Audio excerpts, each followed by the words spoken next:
Good morning all. Thanks for joining. Bonjour à tous et à toutes, merci de nous Morning, good evening, good rejoindre. afternoon. I always Bonjour, forget. bonsoir, bonne nuit, je ne sais plus. Pop your name and where you're from Veuillez in the bien nous chat. dire Lovely d'où vous venez to sur le know chat more about who's joining pour today. savoir qui nous a rejoints. We've got a great session today, hopefully with lots of opportunities for questions and Nous answers. aurons beaucoup de temps pour les questions plus tard, We'll j'espère. just wait for a few more people to join and then Nous allons attendre we'll get encore on with quelques the instants instructions. pour que tout le monde soit là et pour donner les instructions pour l'interprétation.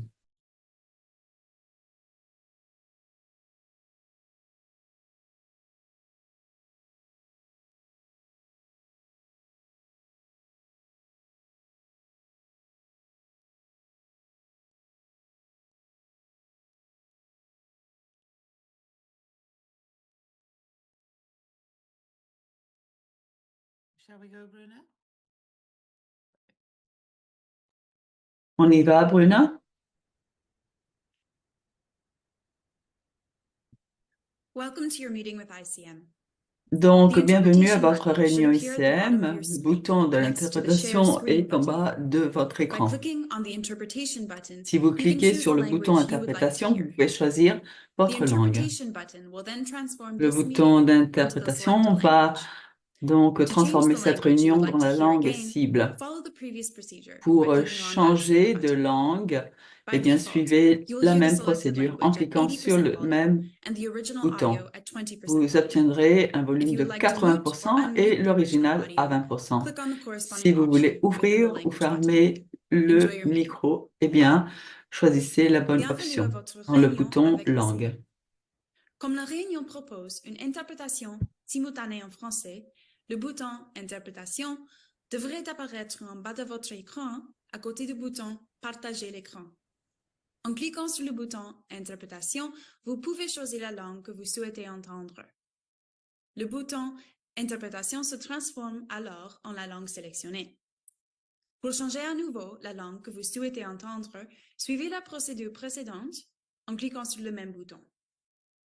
Par défaut, vous entendrez la langue sélectionnée à 80% de volume et l'audio original à 20% de volume.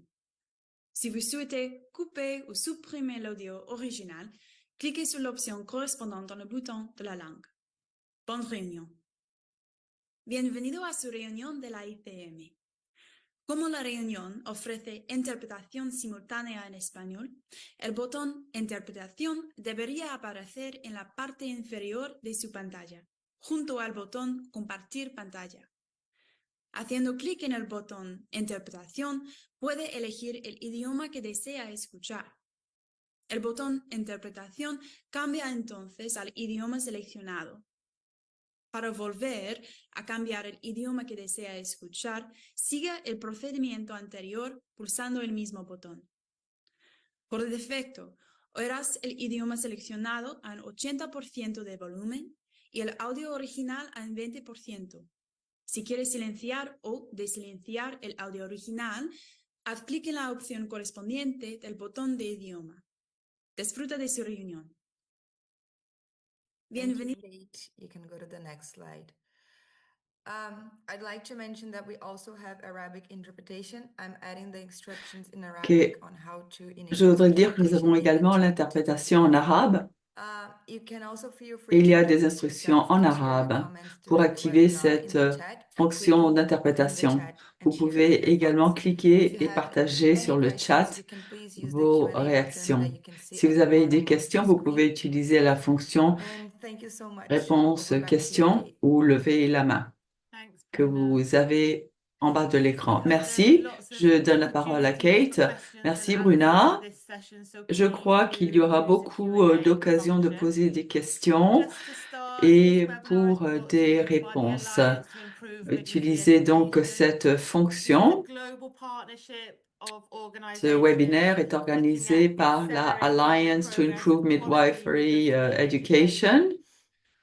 Et c'est le The webinar partenariat has been co-supported global by d'organisations pour UNFPA, l'éducation ITAM and also de Society Standards, which the sages-femmes. speakers about have been kindly Donc, le supported by Ce webinaire a été soutenu également par l'UMFPA et par la Faculty Standards et la Landau Foundation, desquels nous allons parler. Nous allons donc être en contact avec eux pour partager et pour savoir plus. Nous espérons beaucoup apprendre. Nous avons également toute une série de panélistes du monde entier. Anna Uglas, qui est la directrice exécutive de l'ICM, et puis elle n'a pas pu nous rejoindre. Moi-même, puis Kate, qui est conseillère de l'ICM, Sarah, qui est chercheuse dans le Burnett Institute, Sabira, donc de l'Institut Bernard. Nous avons également Duncan, qui est un spécialiste technique en pratique sage-femme de l'UMFPA, qui va nous parler de cas au Nigeria et au Kenya. Et nous avons les éducatrices donc de ce pays. Nous avons également donc Jyoti Abraham qui vient de obtenir son doctorat. On la félicite. Elle va nous parler de solutions fantastiques pour et pour Samoa, nous avons en Samoa. Et puis nous avons Maria Teresa Padilla, donc qui est éducatrice donc en pratique sage-femme aux Philippines. Nous allons donc parler de comment soutenir les formateurs en sage-femme. Nous avons commencé la semaine dernière. Nous allons voir comment ces professionnels maintiennent leur carrière en essayant d'obtenir un équilibre entre leur pratique et l'enseignance. Nous allons également parler de genre de soutien que nous avons pour elles. On est donc ici pour écouter les exemples des panélistes, mais également les exemples que vous pouvez nous apporter pour savoir comment vous gérez cela dans votre pratique, quels sont vos défis, qu'est-ce que vous avez appris et qu'est-ce que vous pouvez partager avec nous quant à bonnes pratiques dans le monde entier.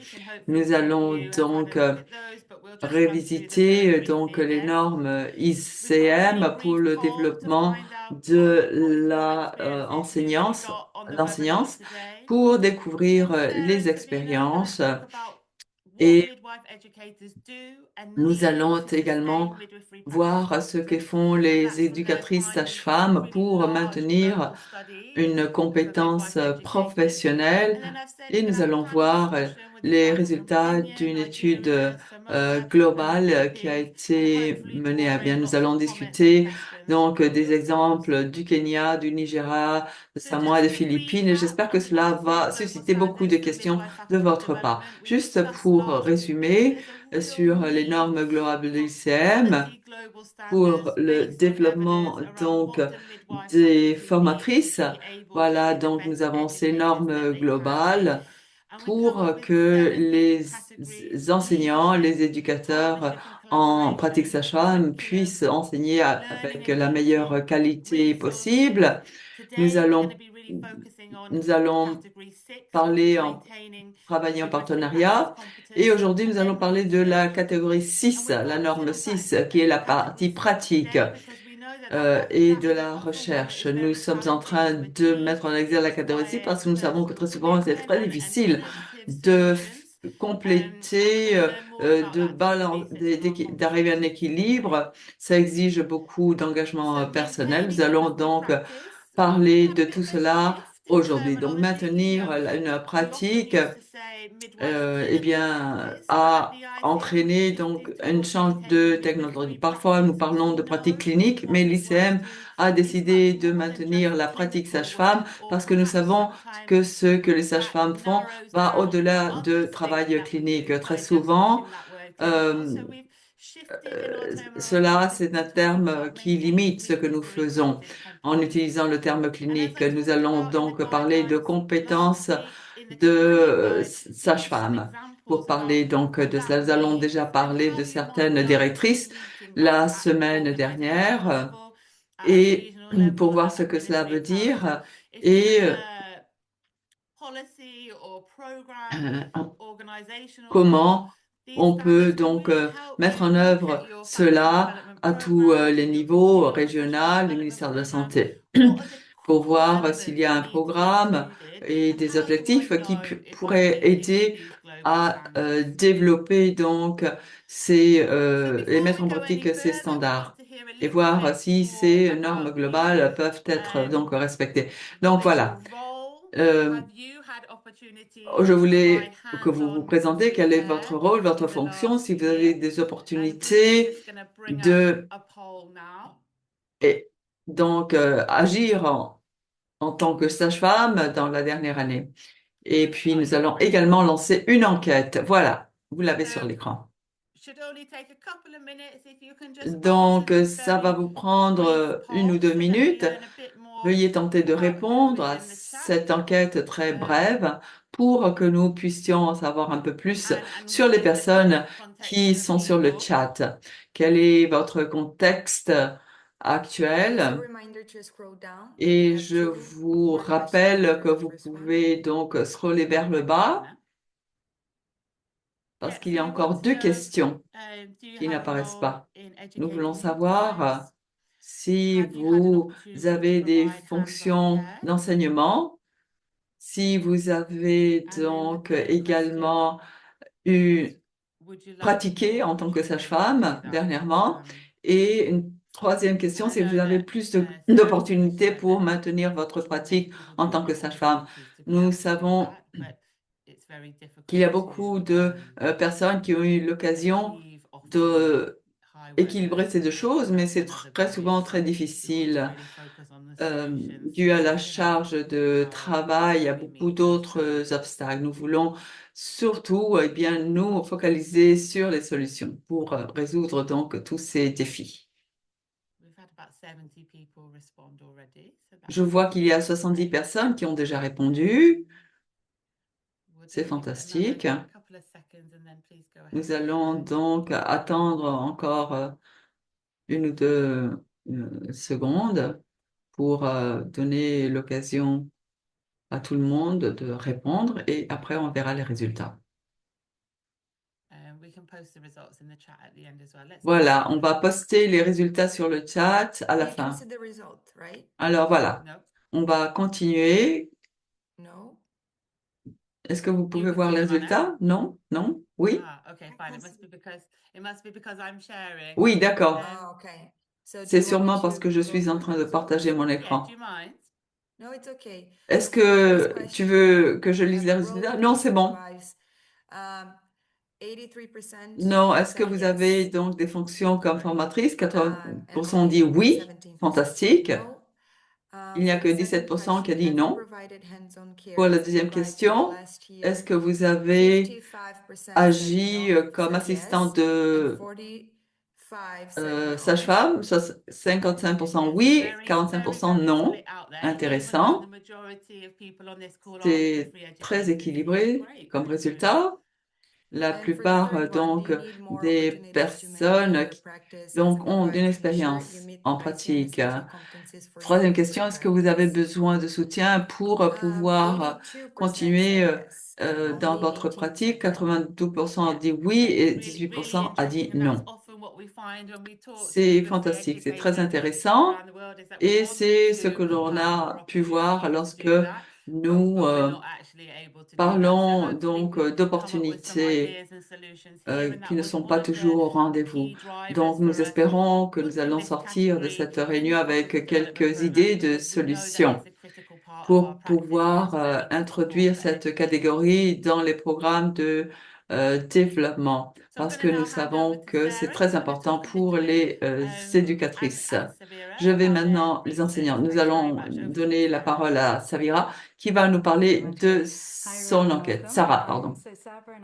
Sarah, salut Kate, bonjour à tous et à toutes et bienvenue.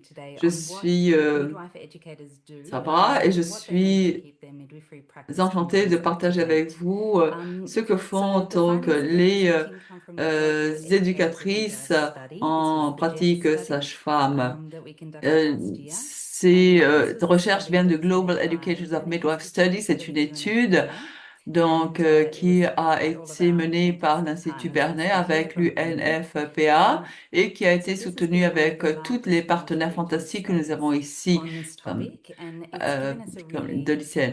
Ça a été une étude multirégionale les plus importantes sur ce thème et ça nous donne donc un panoramique sur la façon dont les éducatrices maintiennent leurs compétences cliniques dans les différents pays.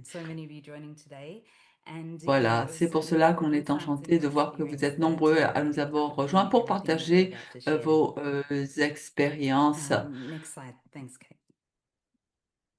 Diapo suivante, merci Kate. Eh bien, maintenant, on pourrait se demander pourquoi cette étude était nécessaire. Nous en savons beaucoup sur les barrières et les problèmes des éducatrices pour maintenir leurs compétences cliniques dues à une grande charge de travail. Et donc, beaucoup a été publié là-dessus, mais nous pensions qu'il y avait un manque d'évidence de preuves, surtout dans le contexte de pays à moyen ou faible revenus. Donc, nous avons recueilli des exemples dans le monde entier pour voir comment les sages-femmes maintiennent qui sont enseignantes maintiennent leur pratique clinique. Donc, nous pensions qu'il y avait très peu d'évidence pratique pour voir comment ces enseignantes maintenaient leur clinique.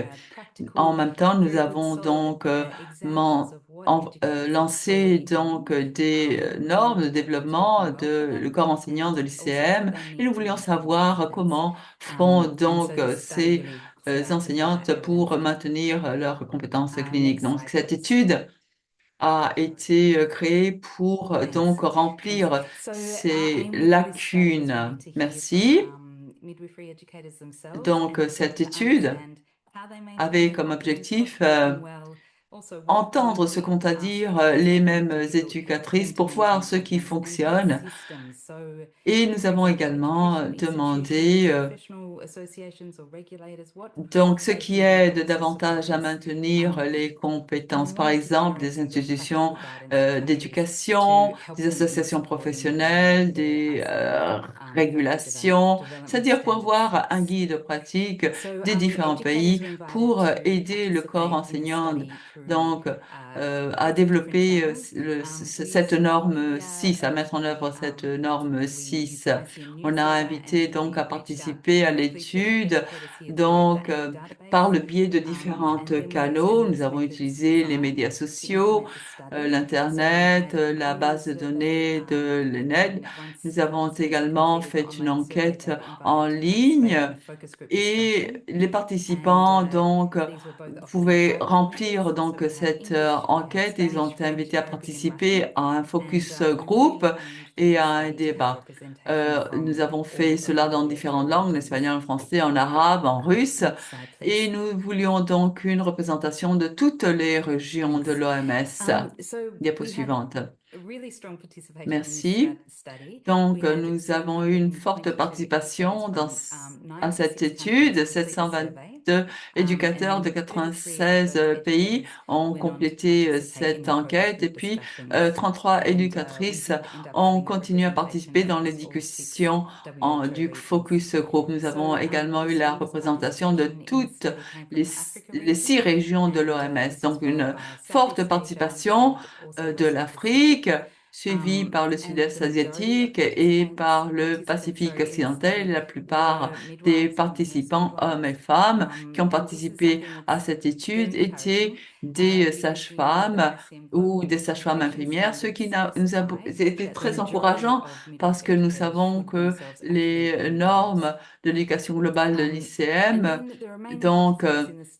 établissent que la plupart devraient être sages-femmes. Nous avons vu également qu'il y a dans cette étude des médecins, des infirmières et d'autres professions médicales qui ont participé à cette étude. Je crois que cela reflète la réalité de beaucoup de pays où il y a un manque d'éducatrices qualifiées en pratique sage-femme.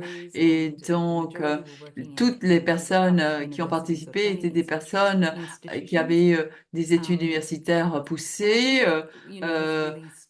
travaillé dans des universités publiques ou dans d'autres centres de formation.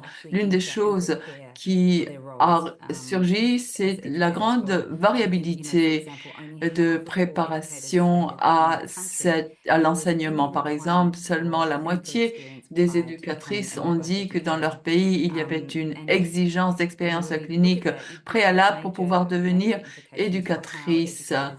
Donc, et cela a évidemment de grandes implications sur la façon dont les éducatrices peuvent maintenir leur propre pratique clinique. Nous avons également découvert que la moitié des participants avaient travaillé dans un contexte clinique dans l'année précédente. Et normalement, ça, c'est très peu de temps. 2 semaines. Donc, et 2 semaines qu'elles avaient donc raflé de leur propre pratique. C'est un temps clinique qui n'était pas payé, il n'a pas été rémunéré et se faisait en dehors des horaires de travail en négociant d'une façon informelle. Et je crois que tous ces chiffres et tous ces résultats reflètent donc le grand engagement de la part des éducatrices, mais également le besoin d'avoir des systèmes plus robustes pour pouvoir les soutenir. Je vais maintenant donner la parole à Sabra qui va nous parler des autres résultats de l'étude. Sabera, bonjour, bonsoir. Là où vous serez, je vais donc vous parler des restes des résultats donc clés de cette étude. Ma vidéo était déconnectée. Donc, dans toutes les régions, les éducateurs ont décrit une grande gamme de stratégies, la plupart informelles, pour pouvoir maintenir leur pratique sage-femme. La moitié des participants ont été travaillé donc au niveau clinique et n'avaient pas reçu de soutien. Leur travail comme formatrice n'ont pas été rémunérés. C'était réalisé en dehors de leur horaire de travail. Et dans les régions comme Afrique et les régions de l'ouest du Pacifique, les éducatrices eh bien, faisaient donc des équipes donc dans les différentes unités et donc en même temps qu'elles travaillaient donc en Asie occidentale, elles maintenaient leur pratique sage-femme en même temps qu'elles participaient à la formation et donc, dans certaines parties de la région du Pacifique,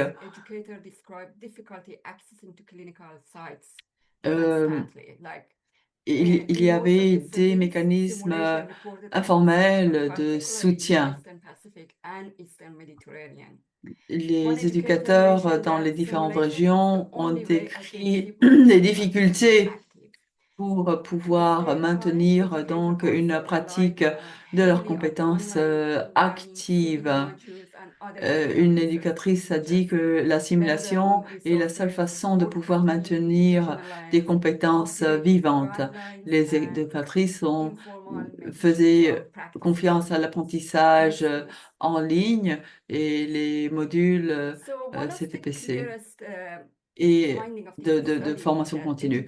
Donc, l'un des résultats les plus clairs qui est ressorti de cette étude, c'est que les éducatrices maintiennent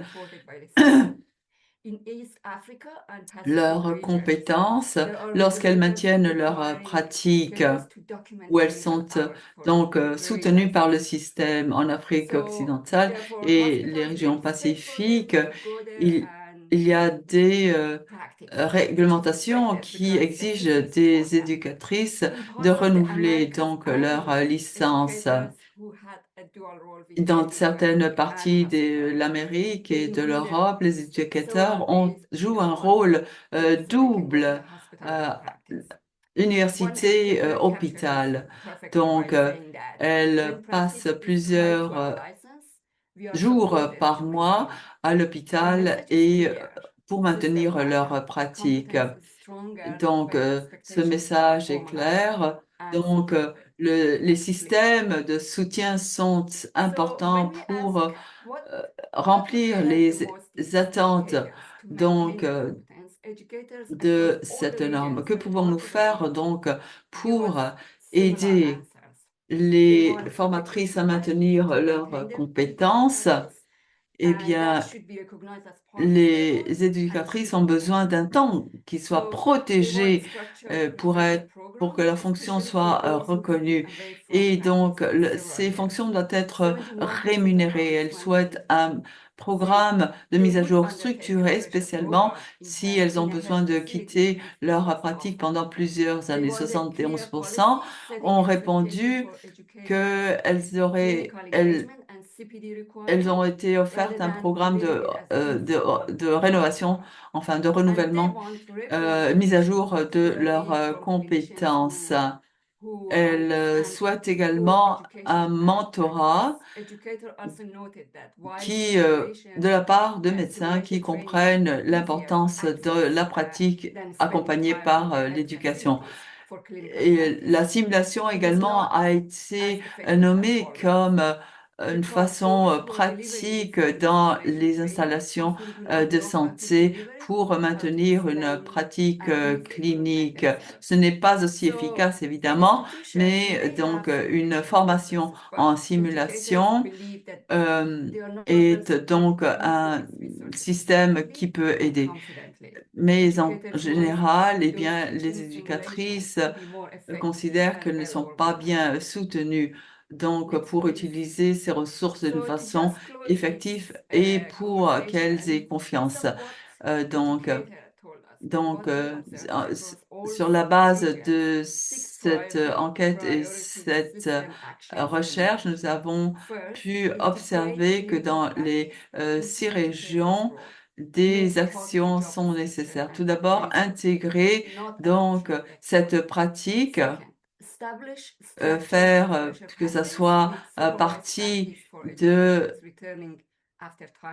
du parcours avec une pratique supervisée pour les éducateurs qui reviennent. En troisième lieu, eh bien, renforcer donc les simulations et le mentorat. En quatrième lieu, eh bien, créer des accords entre les institutions de formation et les installations cliniques. Et la possibilité de faire en sorte que les éducateurs soient toujours en lien avec des installations cliniques et finalement l'accréditation, régulation pour que la norme 6 de l'ICN soit donc mise en pratique. Et finalement, financement pour le développement du corps d'éducatrices pour que les sages-femmes s'engagent donc à maintenir leurs pratiques et leurs compétences. Et en dernier lieu, eh bien, pour obtenir des résultats positifs pour les enfants et pour les femmes et des systèmes qui reconnaissent, qui appuient et qui permettent que les sages-femmes donc soient reconnues dans cette facette professionnelle. Merci beaucoup de tous ces résultats si intéressants et également de ces solutions qui nous sont proposées. Ici, ce que l'on pourrait mettre en exergue, c'est que ce n'est pas quelque chose qui peut être fait en individuelle. Il faut donc améliorer la qualité, la sécurité des soins, et cela à un niveau du système. Donc, nous allons maintenant passer à une discussion de panel. Nous allons écouter quelques exemples de la Samoa, des Philippines, du Kenya et du Nigeria pour savoir comment les éducatrices en pratique sage-femme arrivent à maintenir leur propre pratique clinique. Et nous aurons également des questions pour voir comment on pourrait explorer donc des différentes pratiques. Nous allons donc demander à chacune des panélistes comment elles font pour maintenir vivante leur pratique et dans leur propre contexte et ce que cela entraîne pour les étudiants et pour leur famille. Donc, je me tourne vers Duncan et ses études menées à bien au Kenya et au Nigeria, où on donne beaucoup d'importance au lien entre l'éducateur, ses compétences et un développement professionnel continu. Nous avons entendu dire que lorsqu'il y a des mécanismes régulatoires qui appuient, c'est beaucoup plus facile. Alors, peut-être que Duncan peut nous en dire un peu plus sur comment cela a été mené à bien au Nigeria et au Kenya. Duncan, vous avez la parole. Oui, merci beaucoup, Kate. Et salutations chaleureuses à tout le monde là où vous soyez. Merci donc de participer à ce webinaire. Eh bien, voilà.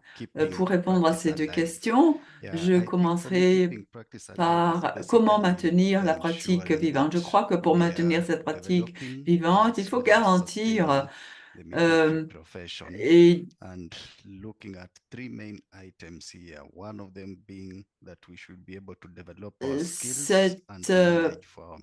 soutenir cette profession. Nous devons maintenir nos compétences pour le bien-être de nos familles. Le deuxième aspect, c'est que nous devrions pouvoir baser ces compétences et transmettre ces compétences à la génération suivante de sages-femmes pour que nos familles soient dans de bonnes mains dans l'avenir.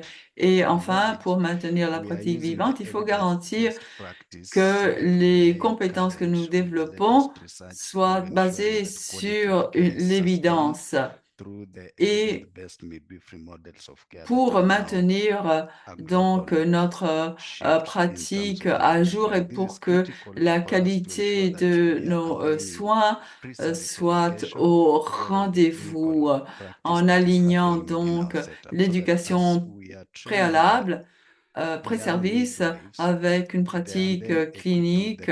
Et c'est pour cela que nous sommes en train de former nos jeunes sages-femmes pour qu'elles soient bien équipées avec les compétences les plus actuelles. Voilà.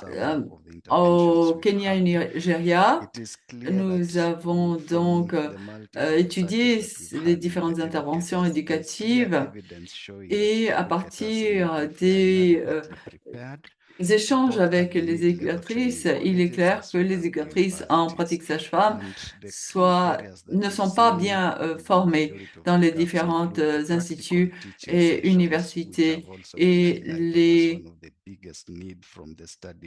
zones où il y a plus de lacunes, c'est justement eh bien une didactique pratique. Au Kenya et au Nigeria, nous avons détecté le besoin de faire en sorte que les éducatrices puissent donc apprendre et avoir un feedback efficace pour en compétences numériques. Nous devons équiper donc nos éducatrices pour qu'elles puissent utiliser ces innovations et c'est quelque chose de critique et c'est spécial lorsque nous regardons les normes de l'ICM et l'éducation proposée par l'OMS et les compétences. Et avec ces preuves générées par le biais d'une révision systématique que nous avons menée à bien dans les pays à faible et moyen revenu, nous avons développé un programme mixte pour ces éducatrices pour qu'elles puissent maintenir vivantes leurs pratiques. Nous avons fait des évaluations de programmes mixtes.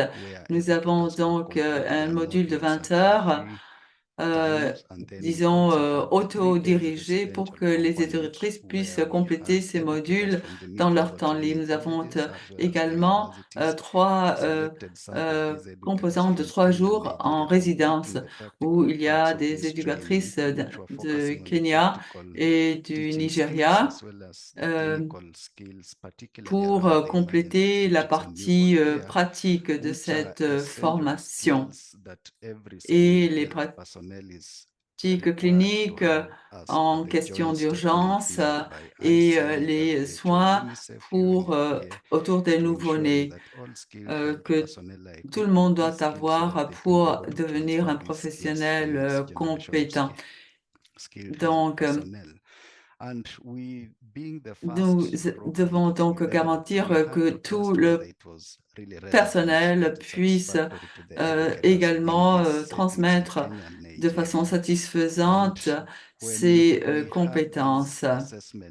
Nous avons donc fait des évaluations au Kenya et au Nigeria pour voir quel est le niveau de confiance et également les observations directes donc réalisées par ces éducatrices. Nous avons donc transformé cela en un programme efficace pour assurer les compétences cliniques et pratiques d'enseignement. Nous avons vu une grande amélioration en termes de connaissances dans certains des aspects que nous avons évalués au niveau clinique et au niveau théorique. Nous avons également évalué des choses pratiques comme les programmes d'études. Et certaines des pratiques, des approches qui ont été utilisées ont été, dans le passé, ont été donc incorporées. C'est un plan donc d'études qui est basé sur des mini-séances qui assurent la participation des étudiants d'une forme plus pratique et c'est une approche qui a été très appréciée par les éducatrices. On voit qu'on peut utiliser cela dans toutes sortes de situations. C'est un apprentissage clair de ce programme, c'est que les éducatrices ont considéré que c'est un système très efficace, flexible et efficace et essentiel pour améliorer leurs compétences. Pour un résumé, il est ressorti clairement quels étaient les impacts qu'a eu ce programme au Kenya et au Nigeria. Nous avons créé un programme pour le Nigeria, mais la version en ligne de ce programme est en ligne sur la plateforme. Et c'est un programme auquel on peut accéder dans le monde entier. 51 000 éducateurs du monde entier de 60 pays peuvent accéder à ce programme. Nous avons pu voir une amélioration donc au niveau des compétences lors des examens. Nous avons pu également enregistrer une grande amélioration pour les éducatrices qui ont participé à ce programme.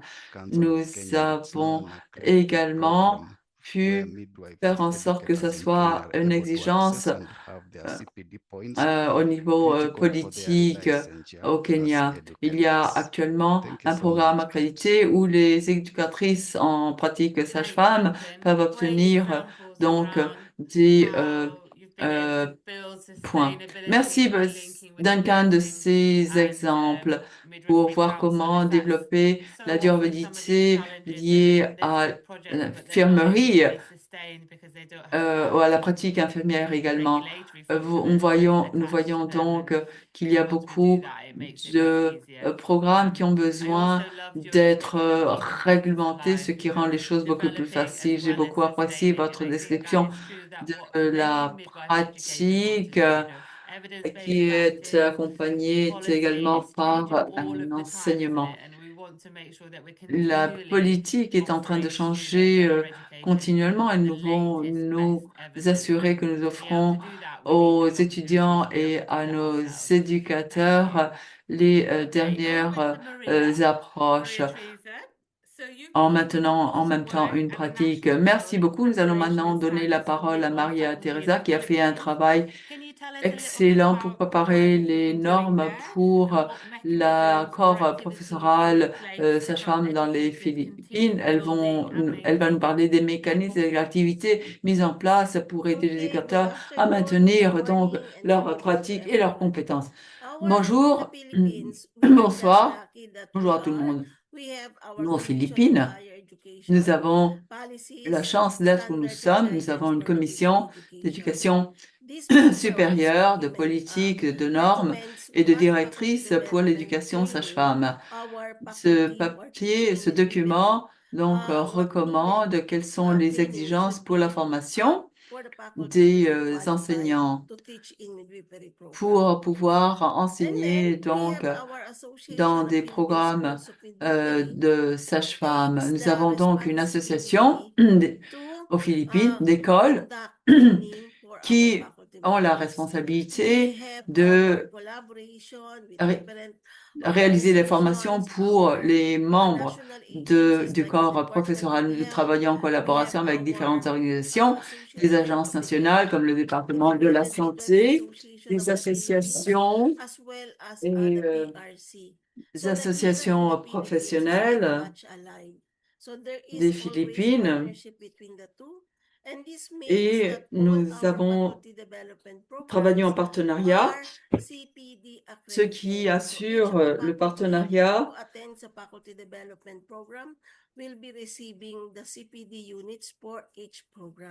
ce qui aide donc à développer donc les différentes unités du programme. Nous devons donc nous pouvons certifier les compétences nécessaires pour nos enseignants qui enseignent différents cours, par exemple la pratique sage-femme, la santé communautaire, les médecins de famille. Donc, nous établissons quels sont les besoins donc pédagogiques pour assurer que nos formateurs donc suivent la bonne formation. Donc ces formateurs donc forment d'autres formateurs. Le département de la santé, l'association intégrée des associations des sages-femmes, tous collaborent. Il y a donc dans les universités des doyens et du corps enseignant qui nous remplissent de fierté. Et l'une des compétences exigées de nos sages-femmes, c'est qu'elles doivent avoir suivi une formation aux Philippines. Donc, cette formation entraîne que toutes nos formatrices doivent suivre. Donc, cette formation, passer des examens donc d'insertion IV, d'injection d'oxytocine et d'autres formations. Donc, et cette formation se fait pour que nos enseignants aient les bonnes compétences et puissent transmettre ces compétences aux étudiants. En même temps, la simulation est toujours présente dans notre programme d'études. Nous avons donc des compétences laboratoires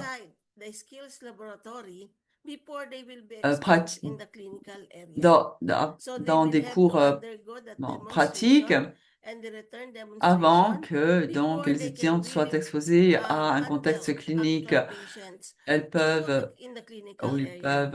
pourront donc traiter, avant de pouvoir traiter des patients réels dans un contexte clinique. Et nous avons dans les universités et les institutions, il doit y avoir des laboratoires de compétences et des salles de simulation pour que nos étudiants puissent être formés avant d'être exposés à une pratique clinique. Elles doivent avoir ces compétences initiales et par conséquent, toutes les étudiantes doivent avoir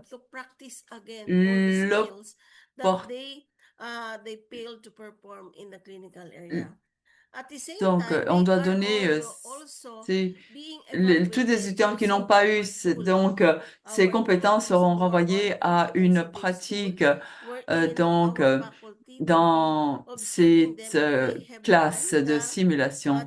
On évalue également cet outil qui permet que nos étudiants puissent observer leur propre pratique.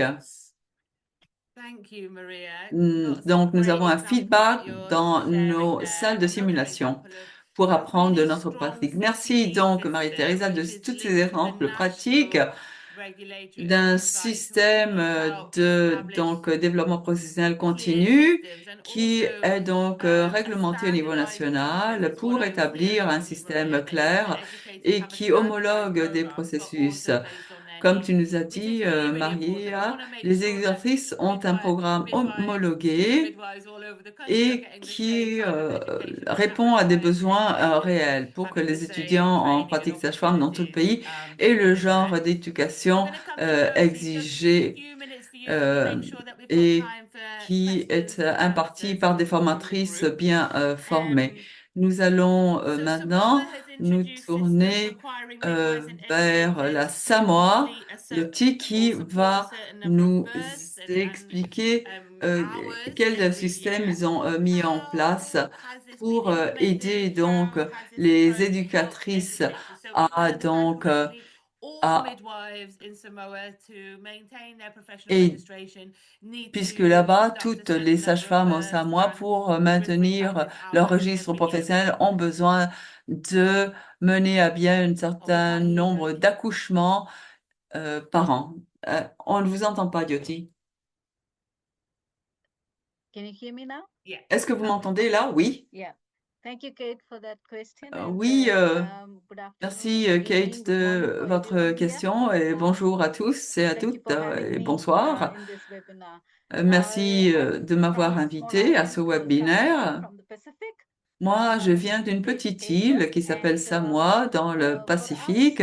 Je suis éducatrice en pratique sage-femme et pour nous, eh bien, nous avons une approche très communitaire. Nous avons très peu de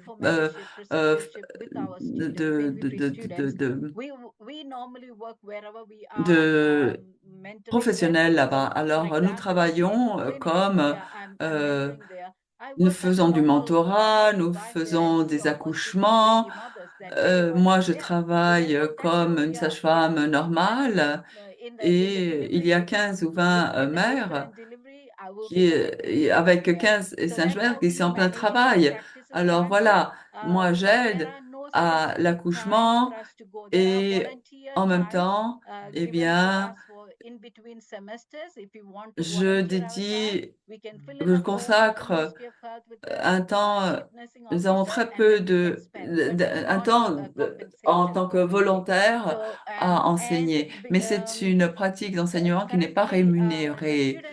Et à l'heure actuelle, les étudiantes, les sages-femmes étudiantes auront besoin de avoir assisté à 50 accouchements par an dans l'année passée et 40 heures de théorie par le biais de conférences, de séminaires, de tout genre de formations. Et par conséquent, il y a un processus qui est bien réglementé pour obtenir ce certificat. Nous devons avoir au moins de 30 heures de clinique pratique, 5 accouchements réalisés et 2 fois par an. Pour les éducatrices, on a besoin d'un programme d'accréditation, PMIS, qui est un programme de formation d'assistance maternelle et néonatale d'urgence dans le Pacifique qui a été introduit dans la dernière année. Donc, s'ils n'ont pas cette formation qui s'appelle PEM-TESS, on n'a pas cette accréditation, alors le certificat n'est plus bon. Alors, c'est très important que les éducatrices en pratique sage-femme complètent ce processus réglementaire PEMET. Donc, nous sommes vraiment en train de travailler avec notre université nationale sur un mémorandum d'entente entre le ministère de la Santé et le conseil d'enfirmières et de sages-femmes. Et le point 8 prévoit donc que si on est une sage-femme, eh bien, on obtiendra des différents points, ce qui va aider donc à les étudiantes à devenir aux formatrices donc à pouvoir impartir des cours. Elles devront donc remplir par exemple l'approche 0,8, 100% sera payé par l'Université nationale, mais le 0,2 sera versé par le ministère de la Santé. Merci Jyoti de ces exemples fantastiques de Samoa. Je suis sûre que avoir cette opportunité d'arriver à cet équilibre sera très important pour les éducatrices, pour que leur avenir en tant que sage-femme soit assuré. C'est très important que les médecins également enseignent parce que très souvent, il y a une lacune. Il n'y a pas suffisamment de théorie et ce que l'on apprend dans les universités, ce n'est pas exactement en lien avec la pratique. Donc, c'est très important que nos éducatrices qui ont une expérience dans la vie réelle puissent également intégrer donc cette partie d'éducation théorique.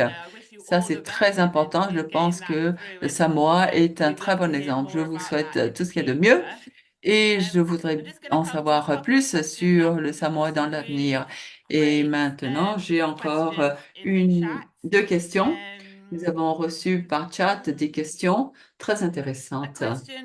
Oui, il y a une question de Sabine. Est-ce que vous pouvez nous expliquer en ce qui concerne l'accréditation des membres, enfin du corps professoral, comment y accéder, qu'est-ce que vous pensez des standards de l'ICM pour le développement du corps, quelles sont les compétences essentielles pour les sages-femmes, c'est important donc qu'elles soient également évaluées lorsque vous pouvez nous parler des exigences pour les éducatrices, pour qu'elles deviennent éducatrices et pour pouvoir maintenir leur pratique.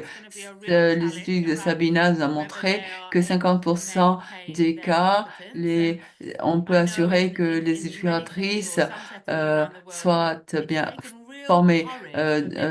Donc, dans beaucoup de contextes, eh bien, et c'est nécessaire que les sages-femmes aient le courage de se lancer dans cette nouvelle facette, parce que ça exige beaucoup de courage de revenir dans leur carrière professionnelle à l'école pour apprendre ce genre de compétences. On a besoin donc de beaucoup de courage pour que ces infirmières ou ces sages-femmes reviennent à une pratique professionnelle pour apprendre des nouvelles compétences et mettre à jour leurs compétences. J'applaudis cette... Et maintenant, une question pour Duncan. Comment on peut avoir accès à ce programme de développement professionnel continu? Est-ce que vous pouvez nous en dire un peu plus? Où est-ce que l'on pouvait accéder à ce programme? Oui, merci Kate. Lorsqu'on va à la plateforme de la WCA, sur cette The World Country and Location Continuing Education Alliance, qui est une organisation qui offre de l'apprentissage en ligne, et l'un des programmes qu'ils offrent, il s'appelle spécifiquement le programme d'éducation continue pour les éducatrices en pratique sage-femme. Peut-être que Kate pourrait nous montrer ce site ou partager ce link sur le chat. Et il y a encore une question sur comment les associations membres de l'ICM peuvent-elles augmenter les opportunités éducatives pour que les sages-femmes puissent réaliser des programmes de doctorat et en les motivant et pour renforcer leurs compétences. Je ne sais pas si quelqu'un souhaite répondre. Oui, il ne reste que 2 minutes. Ah, pardon, je vous ai perdu 2 minutes, pardon. Oui, il y a ici une question de Gerald Dolph pour savoir comment l'ICM et les associations membres peuvent aider les sages-femmes à réaliser des études de doctorat pour renforcer, pour les motiver. Oui, on en a parlé avec Kit hier. Oui, merci. C'est très important d'avoir ce genre de discussion parce que nous voyons qu'il y a des pays qui avancent au niveau des diplômes et des programmes de post-doctorat pour les infirmières et des nouveaux diplômés. Dans la pratique sage-femme, nous devons donc soutenir cette approche dans l'avenir. Au niveau académique, nous avons déjà parlé et nous espérons pouvoir davantage avancer sur ce front dans l'avenir. Voilà. Un commentaire de Jacqueline, qui est notre sage-femme en chef, et après je vais passer la parole à Anna pour la clôture. Voilà. Jacqueline, quel est le rôle des institutions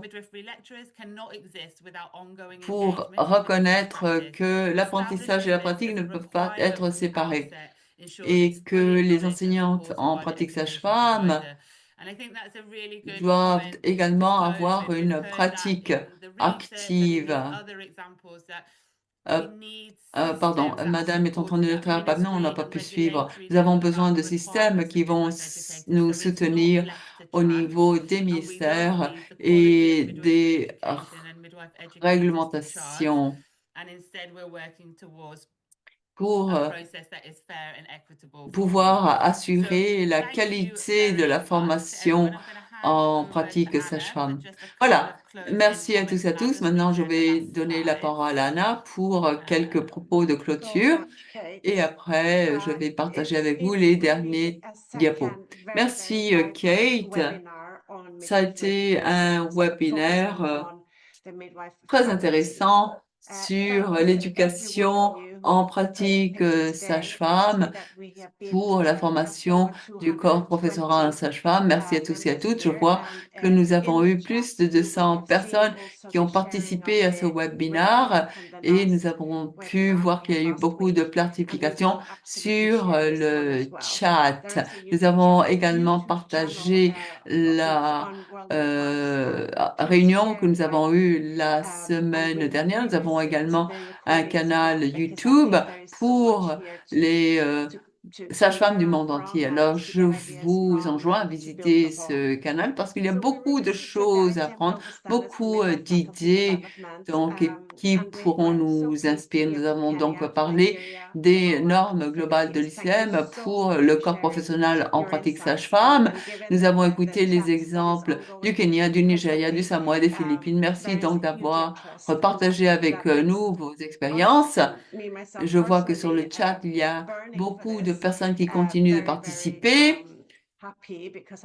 Voilà, je trouve cela bien très encourageant. C'est le genre de dialogue qui est nécessaire au niveau mondial parce que l'éducation et la qualité de l'éducation est absolument nécessaire pour de meilleurs résultats auprès des femmes et des nouveau-nés. Et tout cela est pour donc nous indiquer la voie à suivre pour aider les mamans et les nouveau-nés à survivre et à prospérer dans de bonnes mains, des mains professionnelles des sages-femmes qui seront donc dont les connaissances seront actualisées.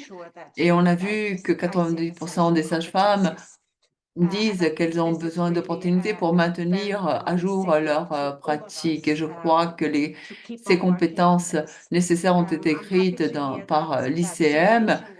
Et j'ai entendu dire que la simulation a été considérée comme l'une des méthodes pédagogiques importantes pour pouvoir maintenir à jour les pratiques cliniques. Et qu'il est important d'utiliser les preuves, les évidences que nous avons pour maintenir donc cela au niveau institutionnel. Les suivantes étapes porteront sur les normes ICM pour réviser et renforcer tous nos programmes dans le monde entier et pour poursuivre des discussions auprès de nos institutions, associations et organes régulatoires et pour contextualiser et adapter tout cela à notre propre contexte. Il est très important que les normes soient flexibles et aussi que l'Alliance AME continue à nous appuyer dans nos travaux. Et puis, nous avons reçu une pétition pour signer pour qu'il y ait 1 million de plus de sages-femmes. C'est une campagne. Alors voilà, veuillez bien utiliser le code QR qui apparaît sur l'écran. Et nous avons donc, pendant les prochaines fêtes, à partager cette pétition et signer pour pouvoir obtenir 14 000 signatures. Nous avons aujourd'hui 14 000 signatures. Nous avons eu beaucoup de difficultés pour arriver à cet objectif ambitieux d'1 million de signatures, mais nous espérons et nous vous demandons de bien vouloir partager tout cela avec vos familles et tout le monde. Et tout spécialement pour faire en sorte que les différents éducateurs et secteurs médicaux collaborent avec cette campagne. Je vous remercie tous d'avoir participé, au personnel donc de l'ICM qui a travaillé de façon très diligente pour organiser cet événement. Je vous souhaite tous une bonne fin 2025 et nous espérons donc une bonne année 2006. Merci beaucoup. Je donne la parole à Kate. Oui, ça a été un webinaire fantastique. Merci à Amy, à l'ICM, à toutes les organisations d'avoir participé. Meilleurs souhaits pour 2026 et dites-nous ce que vous pensez des normes. Donc, et nous voulons récolter de nouveaux exemples pour inclure dans nos nouveaux bulletins. Merci à tous. Donc, bonne fin d'année et on se revoit l'année prochaine. Merci beaucoup à Bruna et assurez-vous que vos étudiantes signent cette pétition. Amis, famille, frères, sœurs, tous. Voilà. Veuillez bien signer.